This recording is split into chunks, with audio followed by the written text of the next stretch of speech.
Sosok Ana Monita, dokter IGD diduga sindir Triswaka dan istri YouTuber sombong. Inilah sosok dokter Ana Monita yang viral gara-gara dituding Triswaka sengaja bikin konten berisi fitnah demi keuntungan. Nama dokter Ana Monita viral setelah kontennya yang membahas pasien artis yang sikapnya kurang sopan jadi sorotan netizen. Meski tidak menyebutkan nama secara gamblang, namun banyak netizen yang menebak konten yang diunggah dokter Ana Monita ditunjukkan untuk Triswaka dan Nabila Maharani.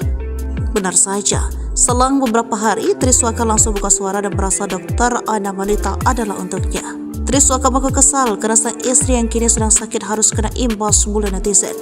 Hal itulah yang membuat Triswaka akhirnya muncul ke publik dan memberikan klarifikasi. Sosok Ana Monita, dokter IGD viral diduga sindir Triswaka dan istri YouTuber sombong. Bak kesal dengan sikap Ana Monita, dia pun membantah semua sindiran dari si dokter. Mulai dari melengos saat menjawab